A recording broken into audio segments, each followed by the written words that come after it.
I visit my son's grave every Sunday. Rain or shine, cold or blistering heat, it doesn't matter. It's become less of a routine and more of a quiet vow I made to myself the day we lowered his coffin into the ground. Maybe it's guilt. Maybe it's love. I stopped trying to separate the two a long time ago. The drive to the cemetery takes about 20 minutes from my house. 20 minutes of silence. No radio. No distractions. Just me and the hum of the engine. Somewhere along the way, I started to imagine that those 20 minutes were like a bridge between the living and the dead. Once I crossed that invisible line and parked near the old maple tree that shaded his resting place, I felt closer to him. Maybe not in a way most people would understand, but in my heart, I knew he could hear me. My son's name is Ethan, or rather, was. Even saying it now feels wrong, like the world still owes me an apology for forcing that word into past tense. Ethan was 27 when he died. Too young, too full of life to just stop existing. The doctors said it was an accident. Something about a head injury, an impact, sudden trauma. But none of their explanations made sense to me. You can't make sense of losing your child. You just endure it. Every Sunday, I bring the same things. A thermos of black coffee, because that's what we used to drink together when we'd sit out on the porch and talk about life. And a single white rose. My wife, or ex-wife, rather, used to come with me in the early months. But grief doesn't always pull people together. Sometimes it drives them apart. She stopped coming around the same time she stopped answering my calls. I don't blame her. We both mourned Ethan in our own ways, but hers was quieter. Sealed behind closed doors and a silence I could never enter. The first few months after the funeral, I used to talk to Ethan's grave out loud. I'd tell him what I had for breakfast, how work was going, how the neighbor's dog still barked at everything that moved. I thought maybe, if I kept talking, I'd feel less alone. But as time went on, I realized I was saying less and less. Not because I had run out of things to say, but because there were some things words couldn't carry anymore. That Sunday morning was no different. The air had that faint chill of early autumn.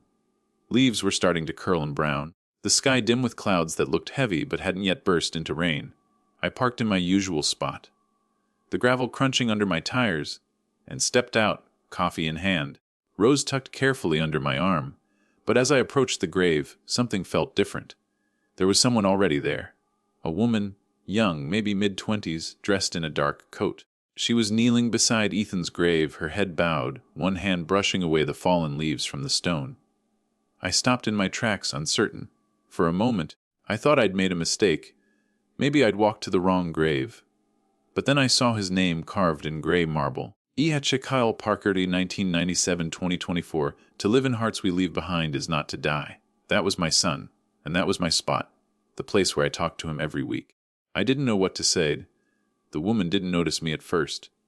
She just sat there, staring at the stone with such tenderness that it almost hurt to look at her. Her hands were trembling slightly, as if she was fighting to hold something in, maybe tears, maybe memories.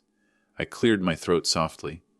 "Excuse me," I said, trying to keep my voice gentle. I usually come here every Sunday." She looked up quickly, startled.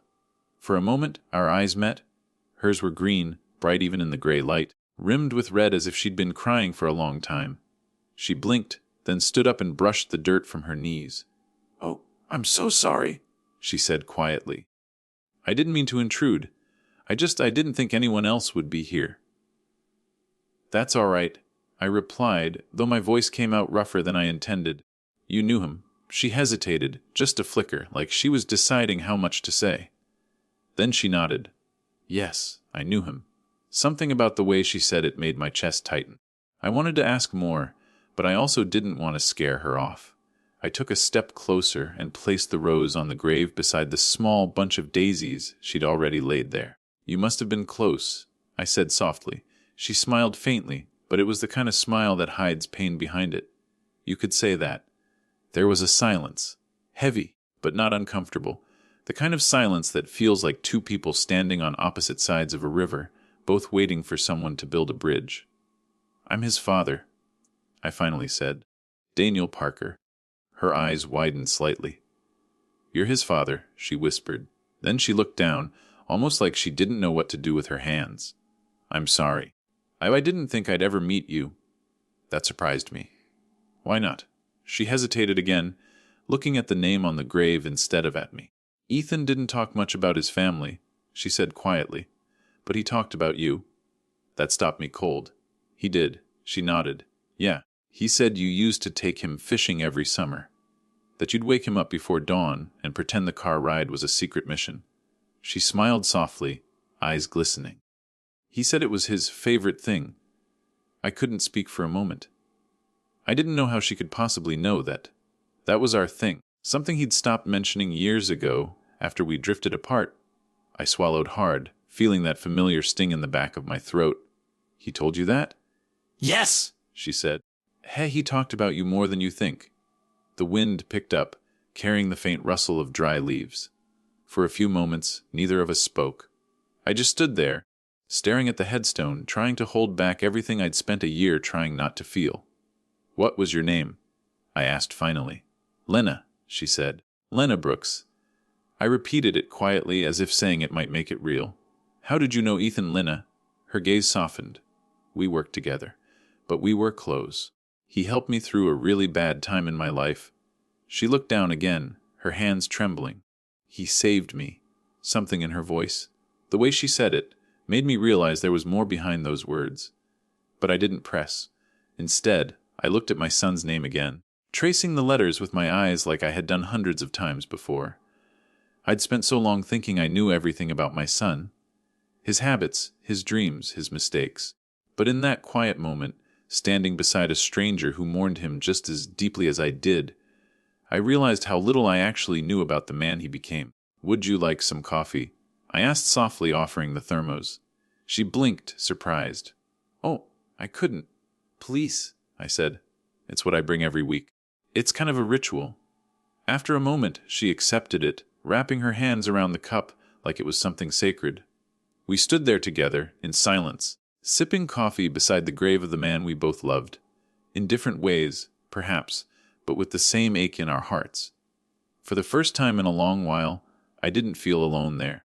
As the clouds began to darken and the first drops of rain started to fall, Lena turned to me and said quietly, There's something I think you should know about Ethan, something he never told you.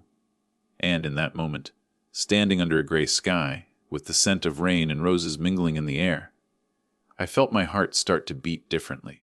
Because maybe, just maybe, I wasn't done learning who my son truly was.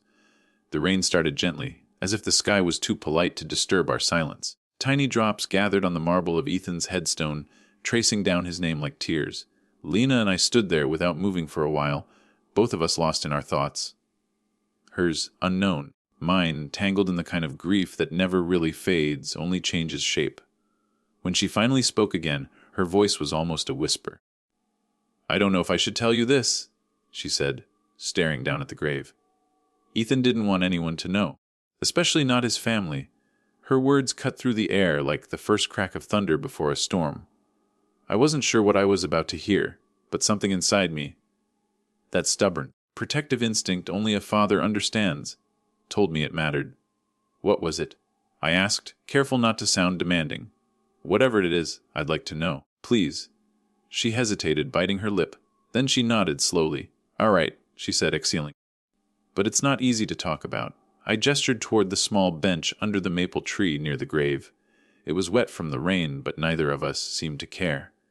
We sat there, side by side, the smell of damp earth filling the air. Lena folded her hands in her lap, eyes distant. I met Ethan at the shelter, she began. The one on Lincoln Street, the youth outreach center. That surprised me. The shelter, I asked. What was he doing there? Volunteering, she said. He'd been coming there every week for nearly 2 years before he passed. I blinked, trying to process that. Ethan had volunteered at a shelter. He'd never mentioned it, not once. Not during our rare phone calls, not in our short holiday visits, not even in those awkward moments when I tried to ask him how his life was going. I felt a pang of guilt twist in my stomach, the kind that comes from realizing you didn't know your own child as well as you thought. Lena continued softly. I wasn't in a good place back then. I'd lost my job, I was barely getting by. I started going to the center for meals, and that's where I met him. He wasn't like anyone else there. He didn't treat me like a charity case. He listened. Really listened. She smiled faintly, but her eyes were wet. He'd sit with me after everyone else left and just talk. Not about my problems, not about fixing anything, just about life, music, books. He said listening to someone was the greatest act of love. That sounded like Ethan. The quiet kindness, the empathy. He'd always had that as a boy. Even when he was little, he'd bring home stray animals and beg me to let him keep them. He couldn't stand seeing anything suffer. I used to think the world would eat him alive for being too soft. Maybe it did. I didn't know any of this, I said quietly, more to myself than to her. She looked at me then, her expression tender but firm. He didn't want you to. He said you already carried too much. He didn't want to be another burden. Her words hit me harder than I expected. He didn't want to be a burden. That line kept echoing in my mind, like a wound reopening.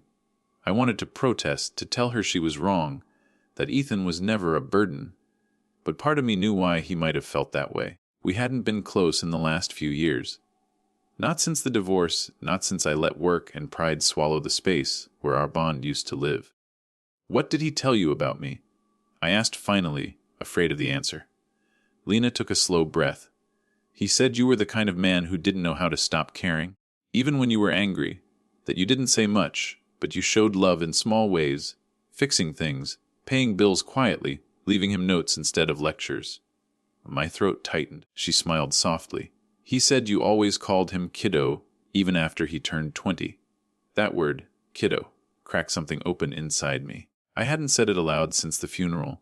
It felt sacred now, like a relic from a life I'd lost. I nodded slowly, trying to keep my composure. That sounds like him. He was always good at seeing the best in people. Yes, she said, her voice trembling, even when people didn't deserve it. There was something about the way she said that, the shadow in her tone, that told me there was more to her story. I waited, letting her find the words. One night, she began, Ethan found me sitting behind the shelter. I was ready to give up, completely. I didn't think I had anyone left in my life worth living for. He sat down beside me and told me something I'll never forget. She looked up, her eyes glistening through the rain. He said, when you feel like you can't go on, that's when someone out there needs you the most. I closed my eyes for a moment, the weight of his words sinking into me. That sounded exactly like the boy I raised, selfless, hopeful, impossibly kind. And yet I'd never known he'd carried that kind of wisdom inside him. He saved me that night, Lena said softly. He walked me back inside, sat with me until morning. After that, he kept checking in, made sure I was eating, found me a place to stay, even helped me get a job at the center. He never wanted credit for any of it.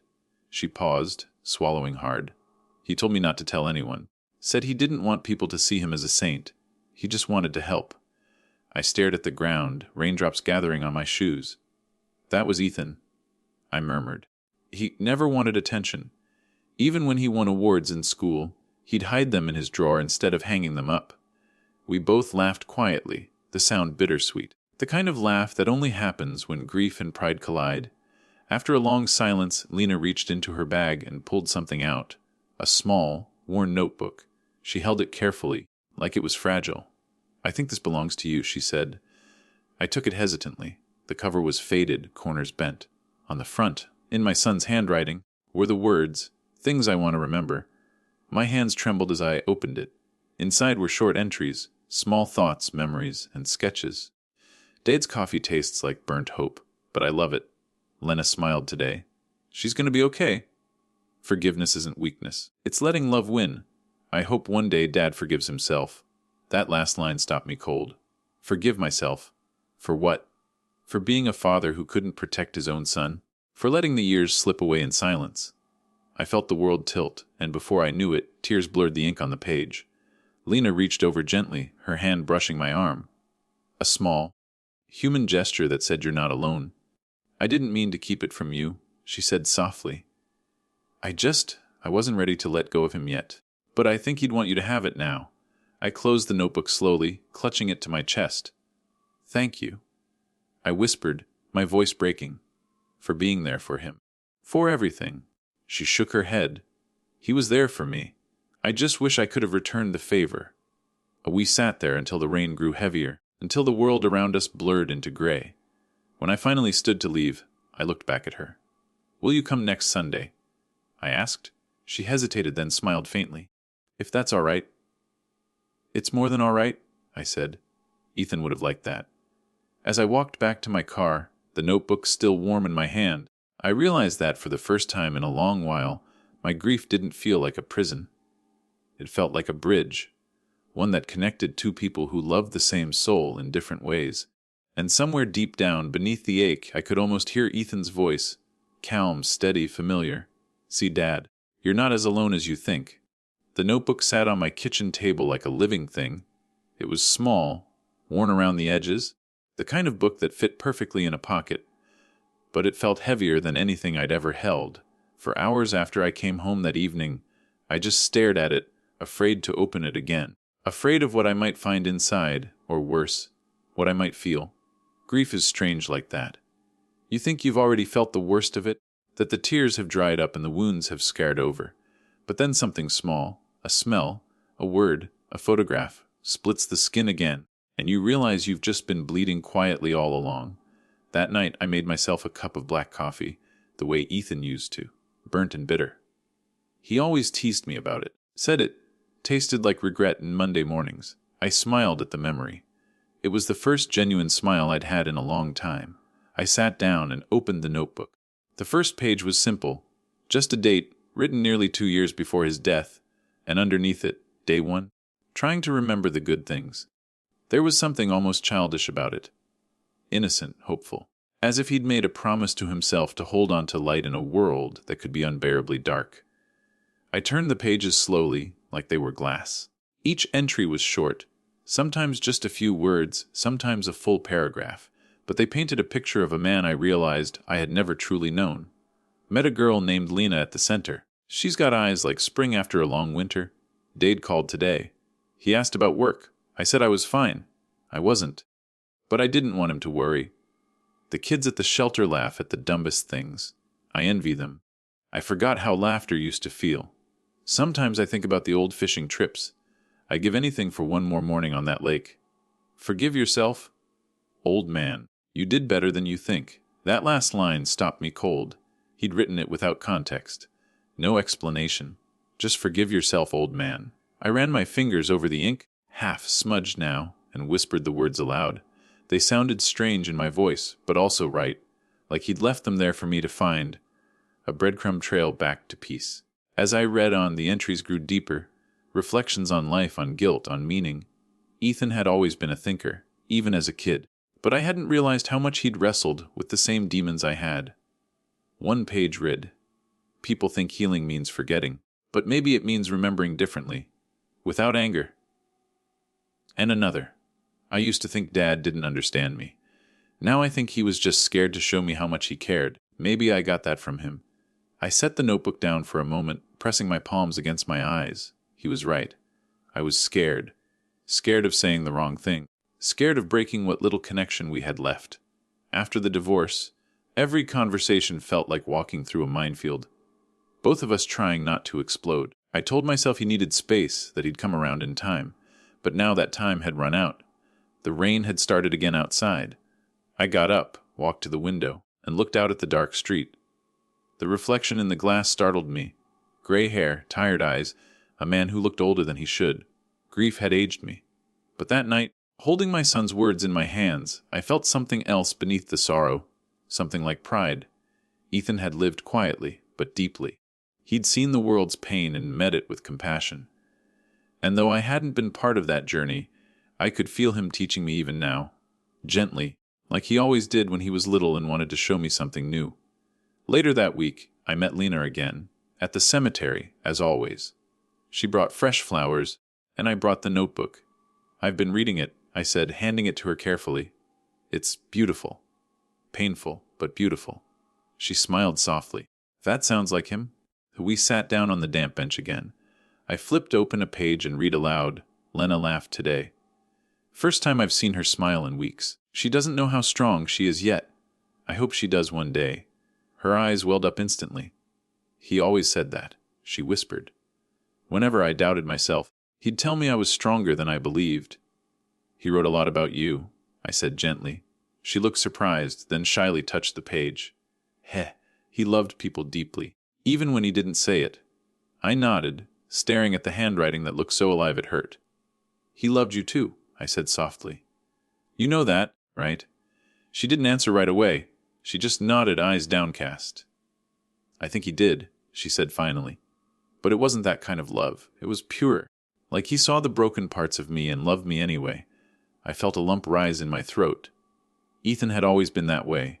He could love without possession, without expecting anything in return.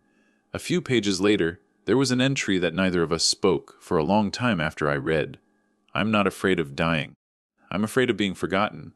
The silence that followed was unbearable. I felt the air leave my chest as if someone had punched me. Lena reached for my hand, gripping it tightly. He's not forgotten, she said, voice trembling. He never will be? I nodded, but the ache wouldn't go away. Because that was the thing about losing a child. You never stop carrying the fear that their name will fade, that the world will move on while you're still standing still.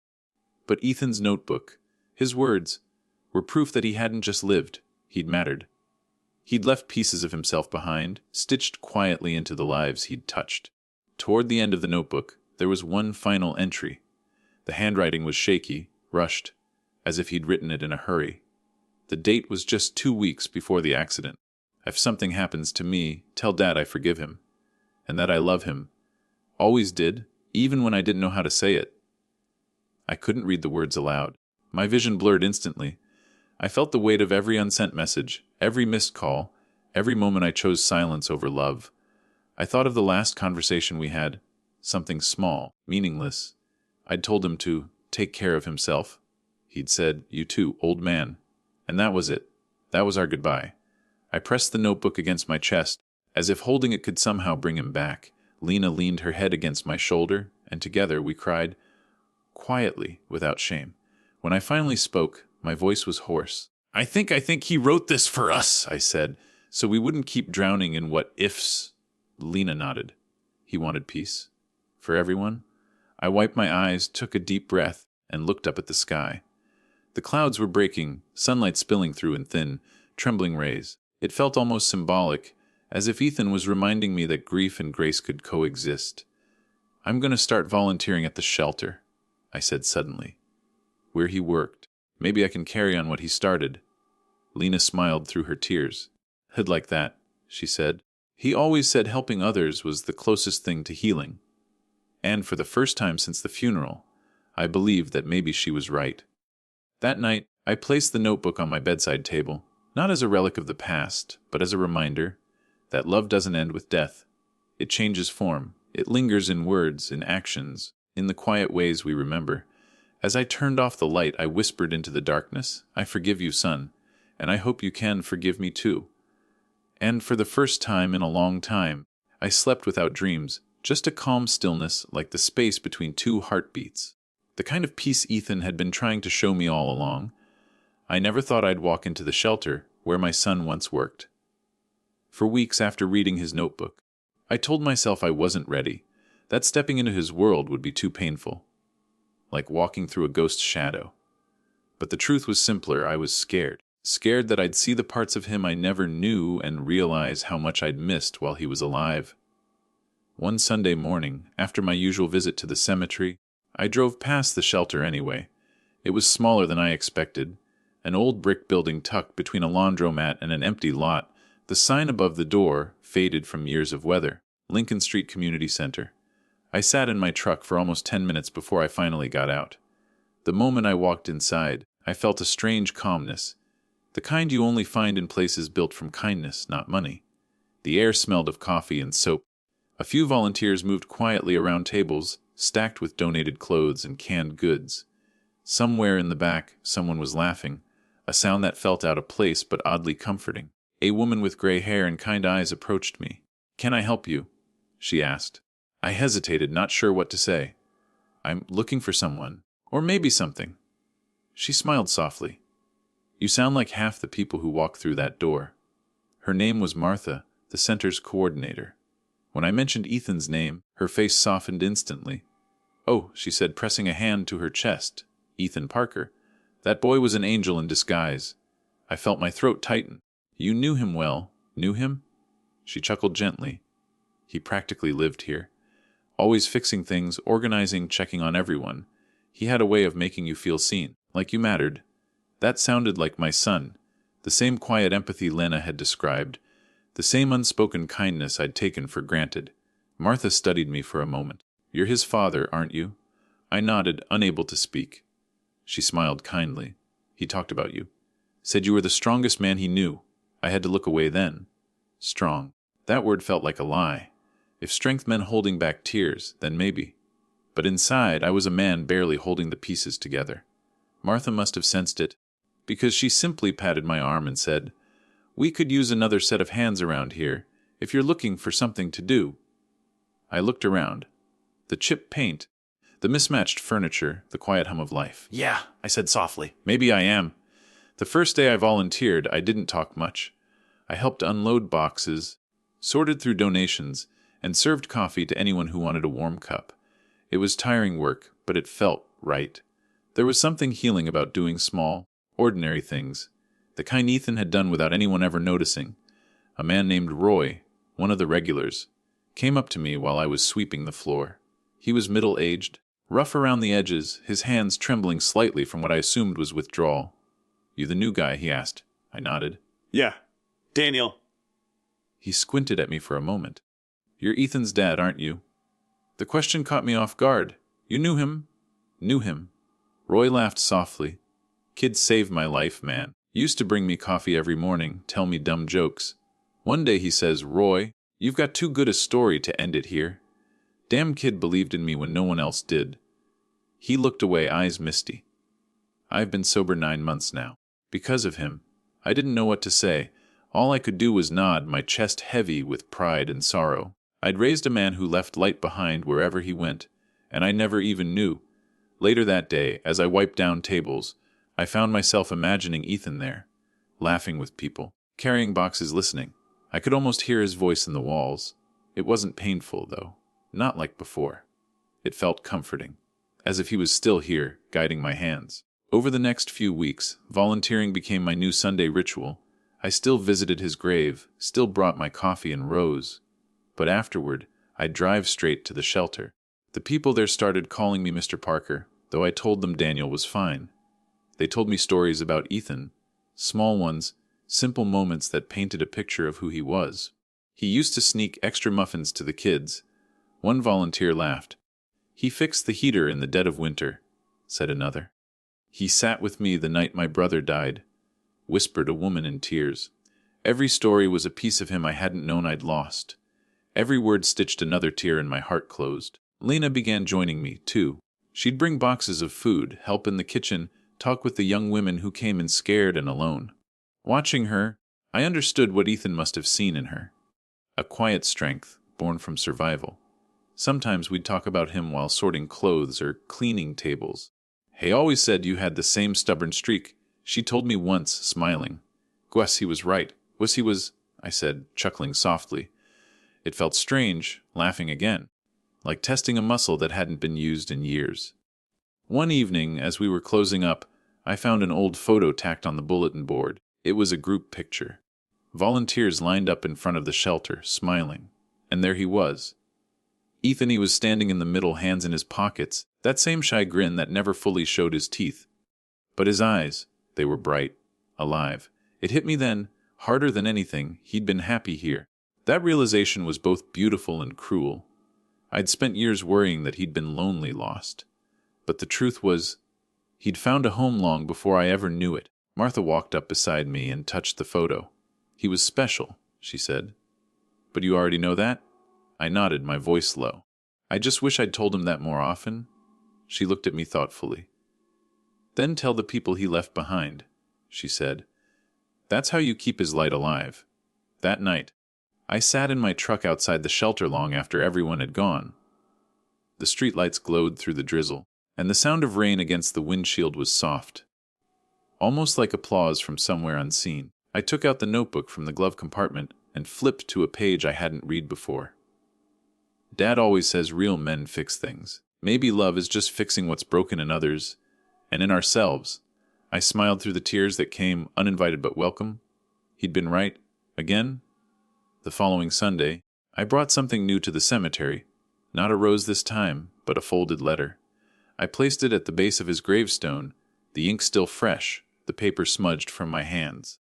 Hey kiddo, I started helping at the shelter. The people there talk about you like you hung the moon. I see you everywhere, in the smiles, in the laughter, even in the silence between words. I'm proud of you. I think I always was. I just didn't say it enough. Thank you for showing me how to keep living. Love always, Dad. I stood there a long time, letting the wind lift the edge of the letter. The ache was still there. It always would be. But it had softened somehow. It no longer felt like a wound. It felt like love, still alive, reshaped by time and tears. As I turned to leave, I looked back one last time and whispered, I'm carrying your light now, son. You can rest. And for the first time since the funeral, the weight on my chest felt lighter.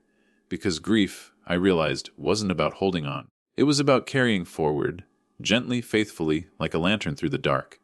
Grief has a strange way of changing shape. At first, it's loud, a constant roar in your ears, drowning out everything else.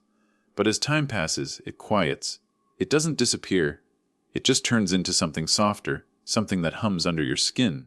You stop hearing it with your ears and start hearing it with your heart. That's what happened to me. One morning, about 3 months after I started volunteering at the shelter, I woke up to the sound of rain. The same kind of slow, gentle rain that used to lull Ethan to sleep when he was a boy. He always said it sounded like the earth was whispering secrets. I sat by the window, coffee in hand, watching the drops race each other down the glass, and for a moment, just a breath of a moment, I heard him. Not his voice exactly, but the feeling of it. That quiet warmth that always filled the room when he was near. Morning, Dad, the air seemed to say. I smiled without meaning to. Morning, son. That's how it began, not as a haunting, but as a presence. As if the world itself had learned to speak in his language. A week later, at the shelter, I was fixing a broken chair in the rec room when a little girl came up to me.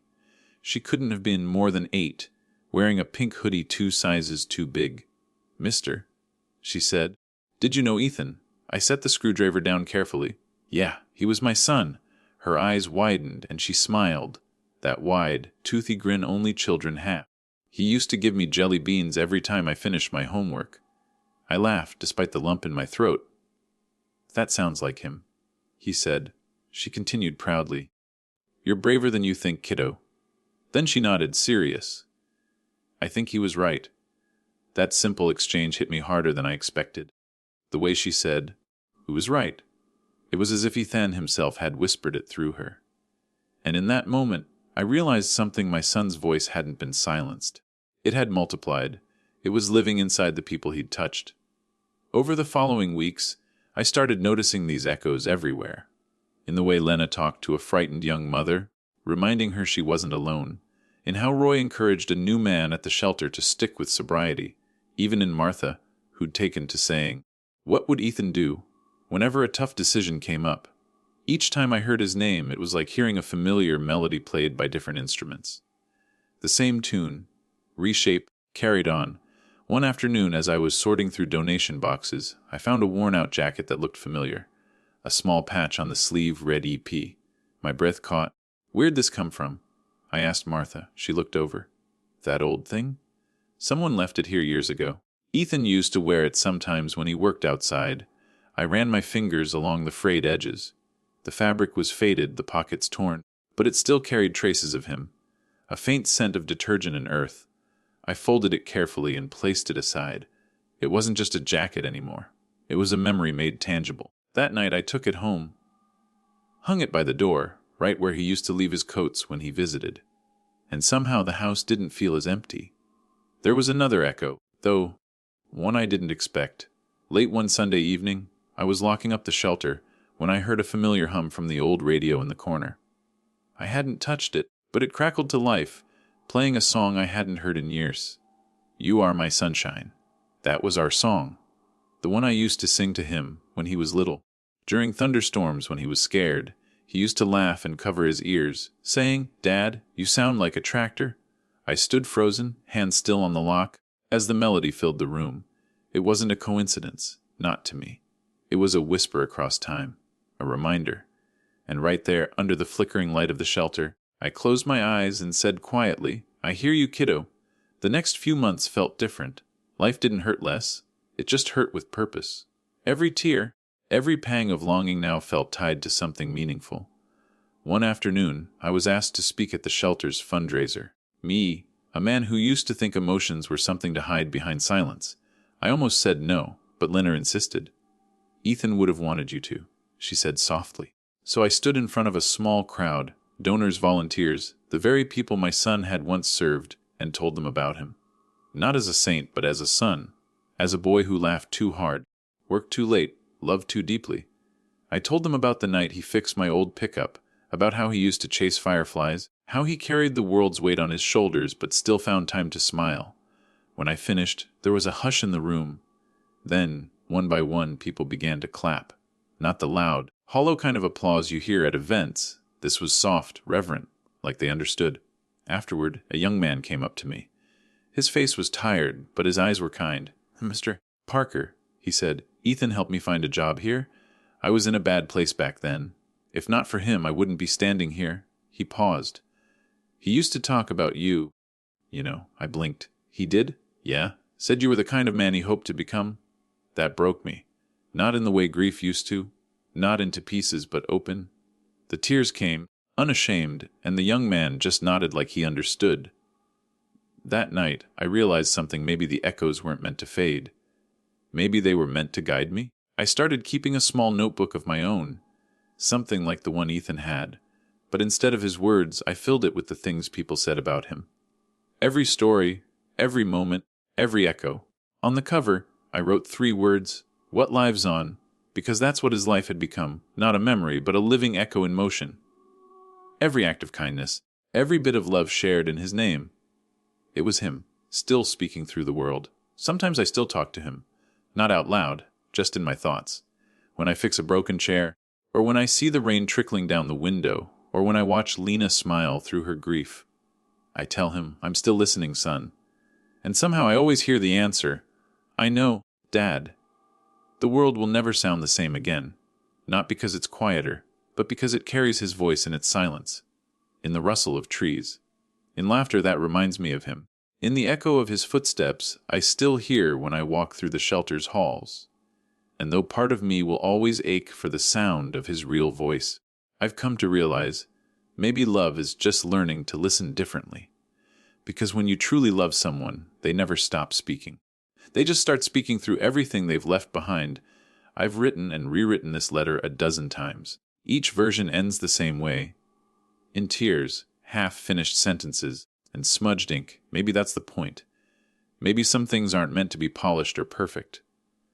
Maybe grief, like love, should be allowed to spill over the edges. So tonight, I'm sitting here at the kitchen table.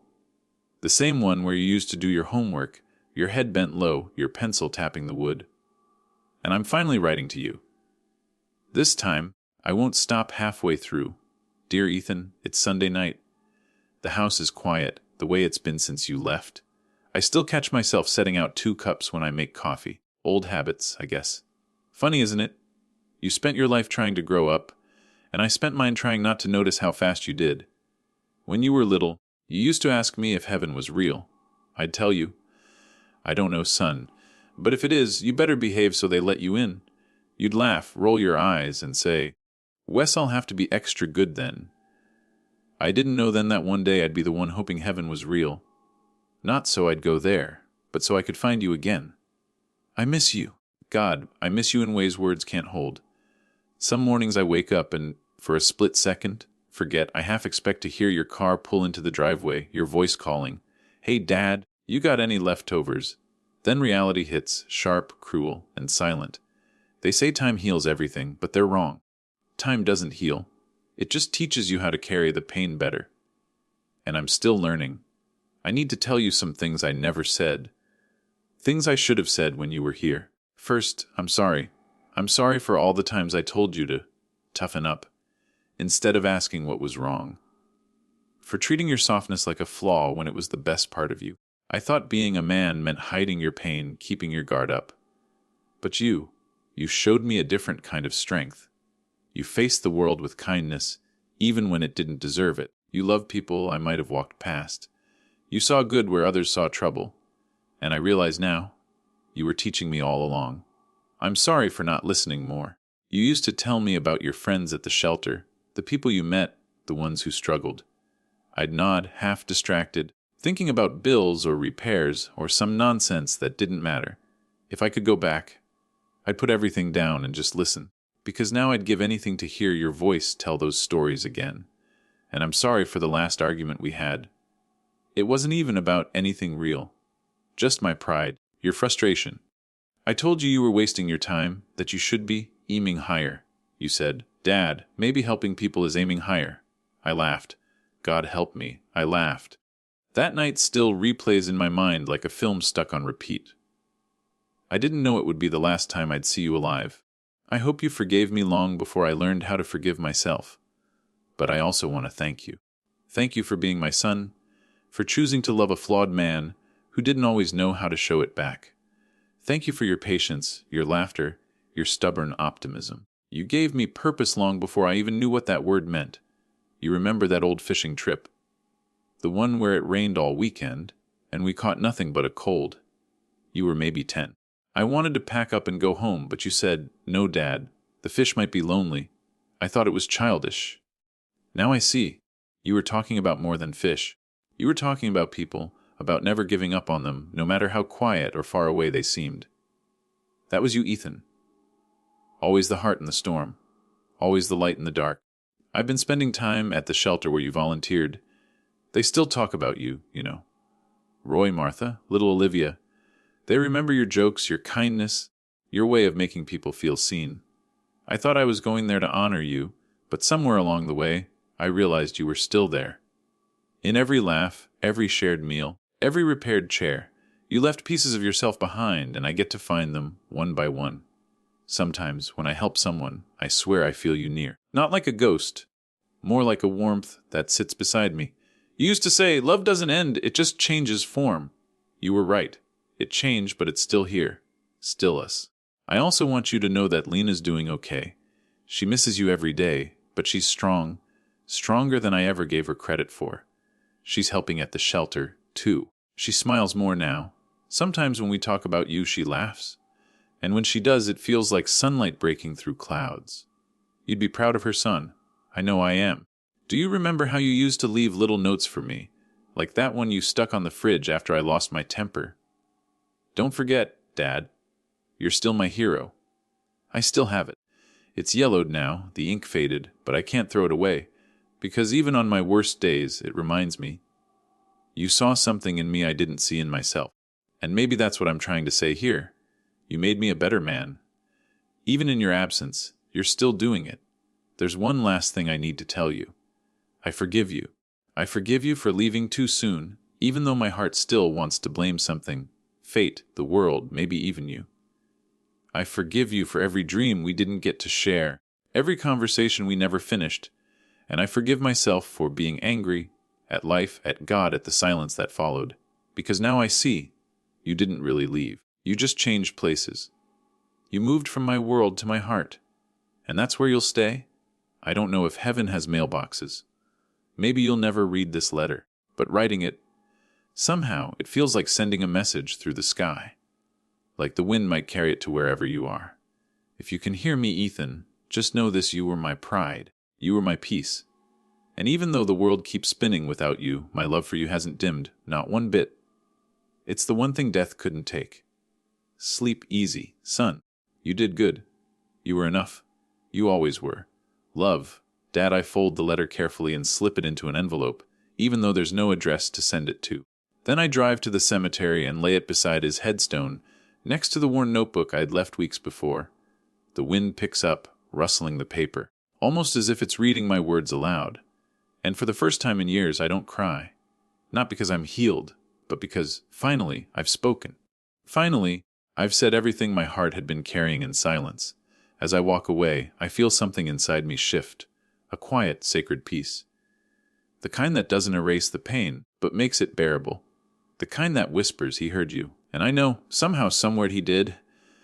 It was a Sunday like any other. The sky was gray, the kind of gray that blurs time.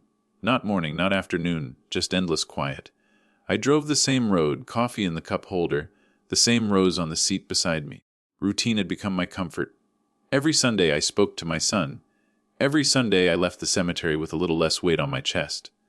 But that morning, as I turned the corner to his resting place, I stopped. Someone was already there. A young man, early 20s, maybe, was kneeling by Ethan's grave. His shoulders were hunched, his hands clasped tight. I could see the tremor in his fingers even from a distance. He wasn't crying, not exactly. It was that kind of stillness people have when they're holding back a storm. At first, I thought he might be a friend of Ethan's. Someone from the shelter, maybe. But as I walked closer, something about his posture, the rawness of it, told me this wasn't a casual visit. I didn't want to intrude, so I stood back for a moment, waiting. Then he turned, and our eyes met. There was shock in his face, maybe embarrassment too. He wiped at his eyes quickly, stood up, and stammered, I'm sorry, sir. I didn't know anyone else came here today." His voice was soft, nervous. "It's all right," I said gently. "I come every Sunday." He nodded, looking down at the grave again. "I know. I've seen you before. I usually come earlier." Something about the way he said it, "I've seen you before," made my chest tighten. I stepped closer. "You knew my son." He hesitated, then nodded. "Yes, sir, Ethan, he saved my life." He introduced himself as Caleb. Up close, I could see the exhaustion on his face, deep circles under his eyes, scars along his wrist, the kind people try to hide. We sat by the headstone together, the cold seeping through our coats. For a while, neither of us spoke. It felt like words might break something sacred. Then he began. "I met Ethan 2 years ago," he said quietly. "I was living in my car behind the shelter. I'd just gotten out of rehab, had nowhere to go. I didn't trust anyone, least of all myself. He gave a small, sad smile. But Ethan found me. One night he knocked on my window and asked if I wanted a cup of coffee. I told him to leave me alone. He didn't." I chuckled softly. "That sounds like him." Caleb's eyes brightened for a moment. Yeah, he kept coming back every night. Always with 2 cups, one for him, one for me. He never asked for anything, never preached.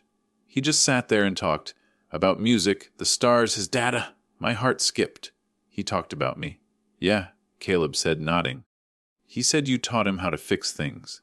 Cars, pipes, all that stuff. He said you were the reason he believed broken things could be made whole again." I had to look away then. The world blurred for a moment. Hearing that, after all the years I thought I'd failed him. It was like someone had opened a window in a room I'd been suffocating in. Caleb continued, voice trembling. "One night I told him I didn't think I was worth saving. He got mad. Not mean, just passionate. He said, 'You don't get to decide that. The world's already got enough people giving up. Don't you dare be one of them.'" He paused, swallowing hard. I've been sober ever since. I stared at him. At this young man my son had pulled back from the edge. Ethan had never told me. He'd carried that quietly, like he carried everything, humbly, without ever asking for credit. We sat in silence again, listening to the wind move through the trees. Caleb reached into his jacket and pulled out a small, worn keychain. It was a tiny silver compass. The metal was scratched, but the needle still spun true. "He gave me this," he said, told me to keep it as a reminder, that even if I lose my way, I can always find my north again. He handed it to me. I think he'd want you to have it." I turned it over in my palm. The metal was cold, but it felt alive somehow, like it carried a heartbeat. I recognized it then. I'd given Ethan that compass when he turned 16. We'd gone hiking in the mountains, just the 2 of us. I told him, "Always keep this close. It'll get you home." And now, years later, it had done just that, in a way I could have never imagined. My throat closed up. "He must have meant a lot to you." Caleb's eyes filled again. "He was a lot to me, sir. He was the first person who treated me like I mattered. After he died, I didn't know how to handle it. I started coming here talking to him. Sometimes I'd tell him about my week. Sometimes I'd just sit. I think it helped me stay clean." He smiled faintly. "I didn't know what to say the first time I saw you here. You looked so lost. But I thought maybe you were talking to him too." I whispered. Still am. We talked for hours. About life. About second chances. Caleb told me how he'd gotten a job at a local repair shop. Said it felt right fixing things. I told him how I'd started volunteering, how the shelter felt like the only place I could breathe anymore. It struck me then how my son had built bridges between people even after he was gone. He'd stitched lives together like thread, and we were all still held by the seams he'd left behind. Before leaving, Caleb looked at me and said, "He loved you, sir. You should know that." He said once that his dad didn't say much, but that when he did, it mattered. I smiled through tears. He wasn't wrong. Caleb grinned a little. He said the same thing about you. As he walked away, I stayed behind, staring at the compass in my hand. The wind brushed through the trees again, carrying the scent of rain and earth. I could almost hear Ethan's voice in it, that familiar warmth, that quiet reassurance. "I'm proud of you, Dad." For a moment, the ache in my chest turned into something softer. Not pain, but gratitude. I looked down at his name etched in stone and whispered, "Your light keeps finding its way back to me, son." Every single time, and for the first time since his death, I didn't feel alone, because sitting there, with the compass in my palm and the echoes of my son all around me, I realized grief had stopped being a cage. It had become a bridge between what was and what still is, between him and me, between loss and love. That evening, I drove home with the compass hanging from my rearview mirror. The needle swayed gently with every turn, always finding north again. And I thought, maybe that's what he left me, not just memories, but direction. The kind that doesn't point to a place, but to a purpose. The compass still hangs from my rearview mirror. It catches the light when I drive, spinning softly with each bump in the road. Sometimes, when the sun hits it just right, the reflection flashes across the windshield. A little spark of silver, quick and alive, and I like to think that's my son winking at me. It's strange how something so small can change the way you move through the world. For months, that compass became my quiet reminder: find your north. But north wasn't a direction anymore. It was a promise, a way of living. That's what Ethan left me.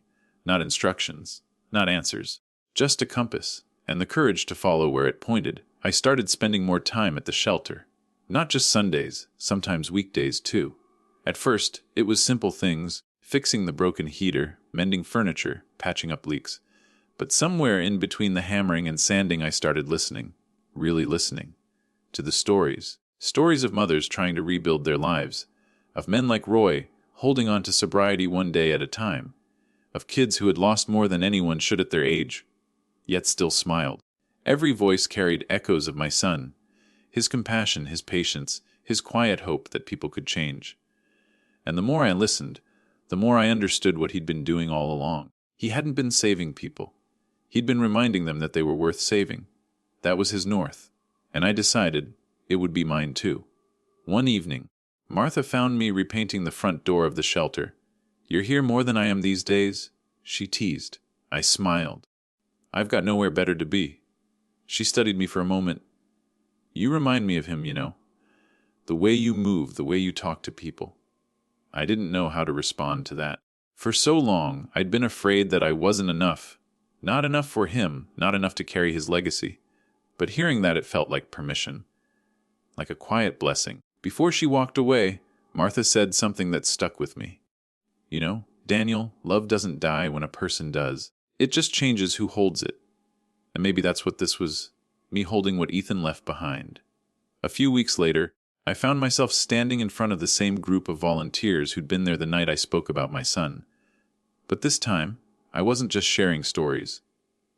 I was making a promise. I cleared my throat, feeling my voice tremble.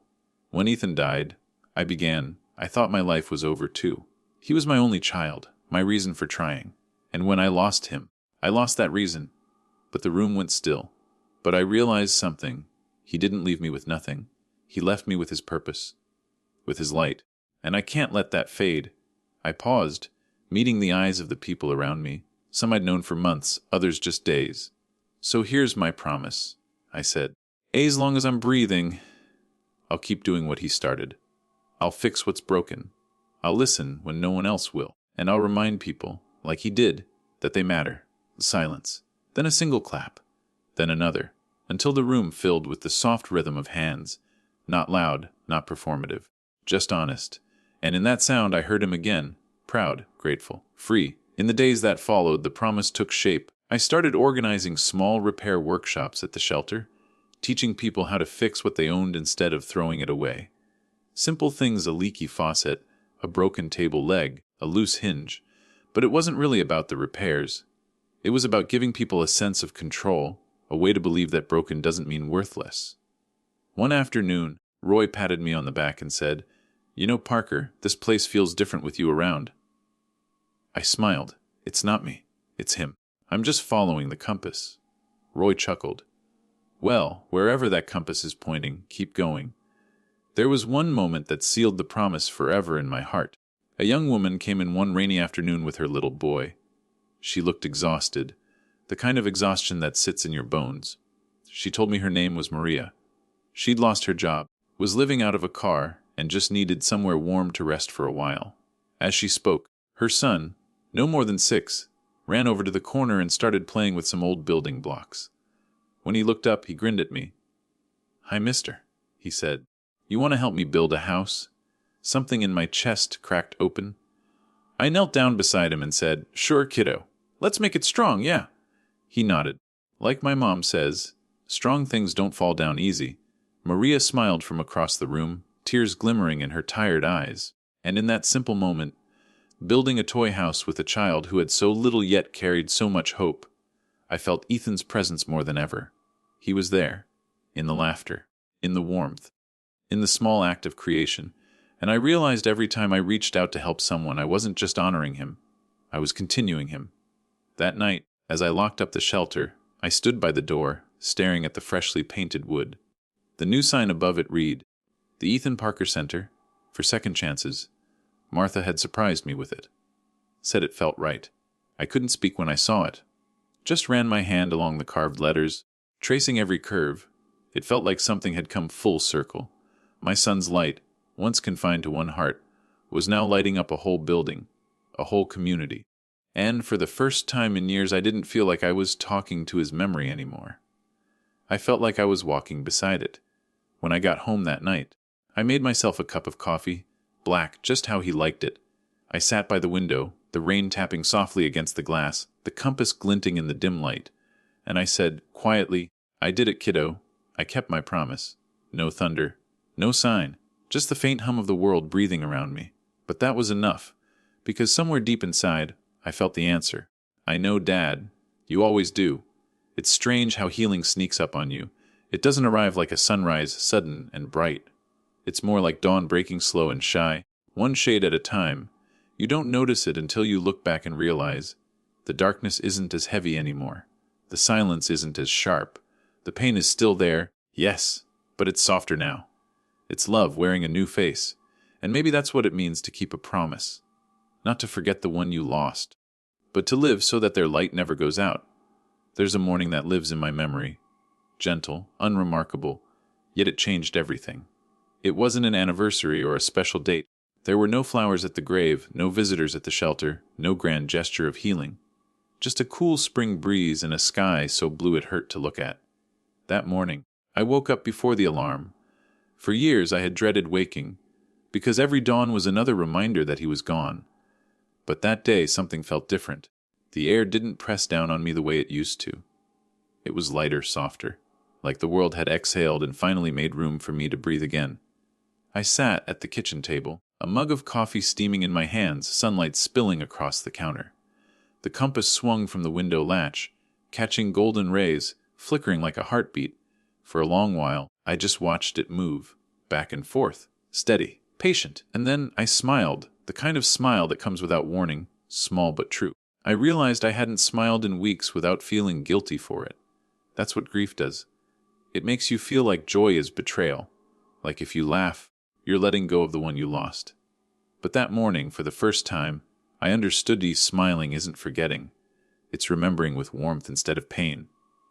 And in that fragile, fleeting moment, I whispered, "Good morning, son." It didn't hurt to say it. I decided to visit the park that day. The one Ethan used to love when he was little. We used to feed ducks there every Sunday before he grew too old to admit he enjoyed it. I hadn't gone back since the funeral, but something inside me nudged, the same gentle pull I'd come to recognize as his compass guiding me. When I arrived, the world felt alive. Children's laughter carried across the lake, The air smelled of wet grass and wildflowers, and somewhere nearby, someone was playing guitar. I sat on our old bench, faded wood, initials still carved faintly into the corner. Ifla D. He did that when he was 8, declaring it stood for Ethan and Dad, forever explorers. For years, I couldn't look at it without breaking down. But that day, I ran my hand over the carving, felt the rough grooves, and whispered, "We're still exploring, kiddo. Just different paths now." And somehow, I could almost hear his laugh in the wind. A little boy ran past me chasing a red balloon. He tripped, fell, and before I even thought, I was up, helping him to his feet, brushing dirt off his knees. He grinned at me, gap-toothed and fearless. Thanks, mister. I smiled back. Careful there. Balloons like to run away. His mother hurried over, breathless, grateful. As they walked away, the boy turned and waved. Bye, Grandpa. I laughed. An actual laugh from the belly, the kind that leaves your chest warm. It was such a simple, human moment. And yet, it was the first time the world didn't feel like a stranger anymore. When I got home, I didn't go straight inside.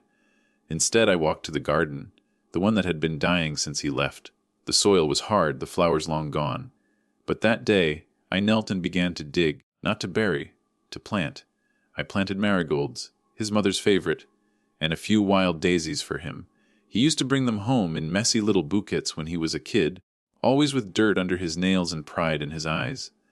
As I pressed the last seed into the soil, I said, softly, "Let's see what grows, huh?" It wasn't about flowers. It was about hope, about the quiet belief that life, even after loss, can still bloom. In the evening, I stopped by the shelter. The place buzzed with quiet energy. Roy was helping Maria find a job, Martha was organizing supplies, and kids were laughing over board games in the corner. There was life everywhere, the kind of life Ethan believed in. When they saw me, someone called out, Hey, Parker, we saved you a plate. It was chilly night, his favorite.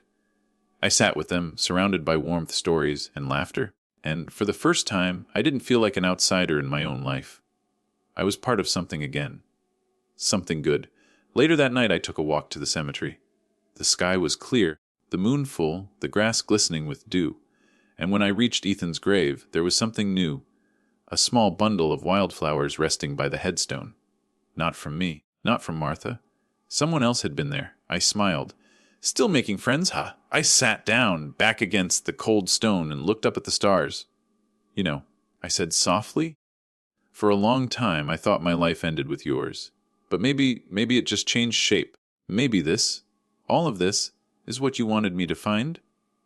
The wind stirred through the trees, whispering through the leaves, and I could almost hear his voice. Faint but sure. That's the point, Dad. Keep finding. I don't remember how long I sat there. Maybe an hour, maybe more.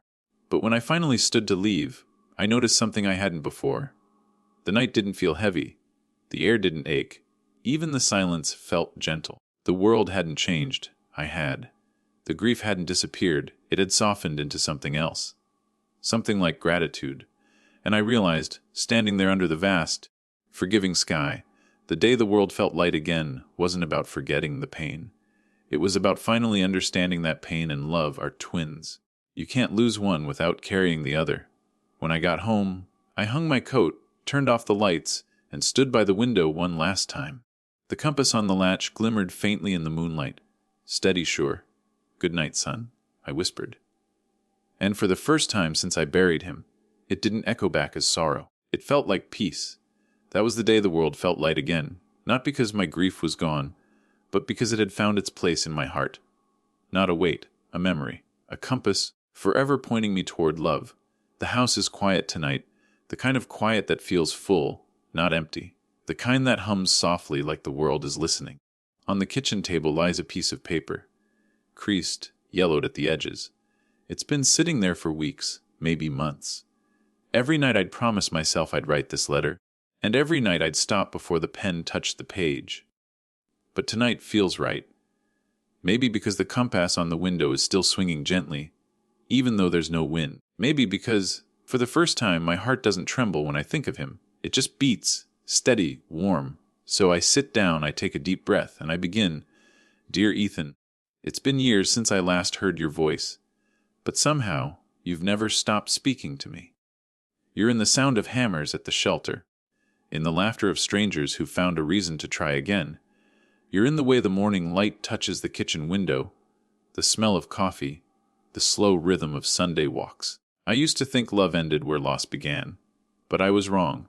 Love just changes its form, becomes the light we see, the warmth we feel, the whisper that says, "Keep going, Dad." I remember the first Sunday after you left. I sat by your grave, shaking, angry, broken. I told you I didn't know who I was without you, and in the months that followed, I tried to fill that silence with noise, anything to drown the ache. But grief isn't something you silence, it's something you listen to.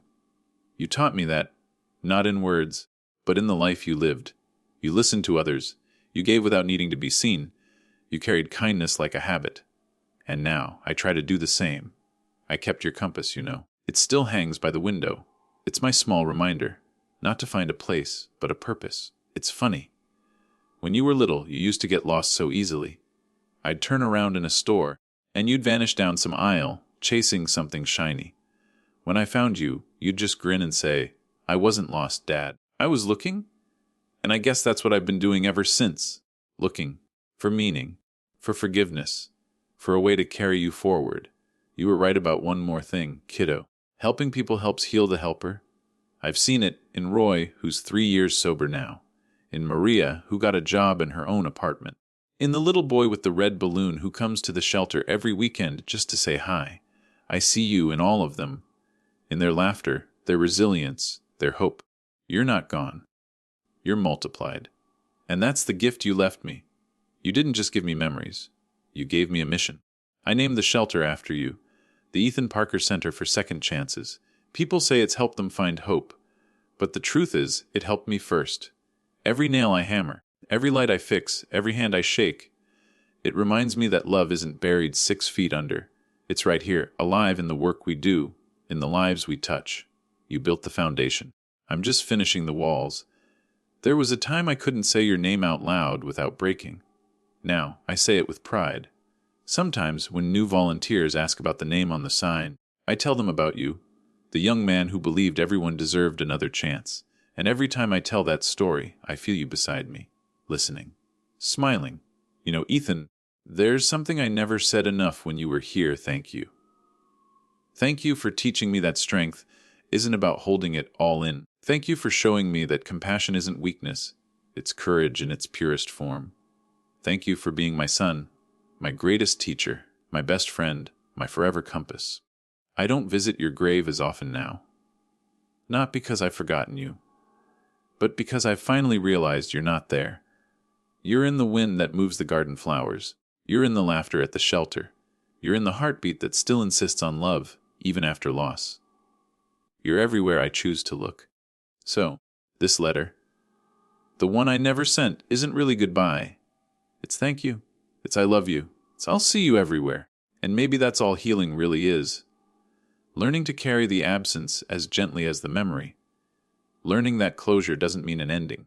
It means a continuation, a softer kind of forever. I fold the letter carefully and place it in a small box. The one that holds your photos, your drawings, the old baseball glove we used to toss around in the backyard. I tie it shut with a thin string, not to lock it away, but to honor it. Then I walk to the porch. The night air is cool, the stars faint but steady. I light a small candle and set the letter beside it. The flame flickers, dances, leans toward the compass reflection on the wall. And for one fleeting second, I swear I see you standing there, smiling that lopsided smile, hands in your pockets, proud. "I'm okay, Dad," you seem to say. And I whisper back, "Me too." When the candle burns low, I go inside. I don't cry, I just breathe, deep, free. I pour myself a cup of coffee, black, just how you liked it, and raise it to the night. To second chances, I whisper. To you. The compass swings once more, catching the moonlight, and in that shimmer I find peace. Epilogue: every Sunday I still visit the park. I sit on our bench and watch the world go by. Kids chasing balloons, lovers walking hand in hand, old men feeding ducks. I don't bring flowers anymore. I bring gratitude, and when the wind moves through the trees, I close my eyes and whisper, I'm still following the compass. Son. Always will. And for the first time in a long, long time, the world feels light and full and home.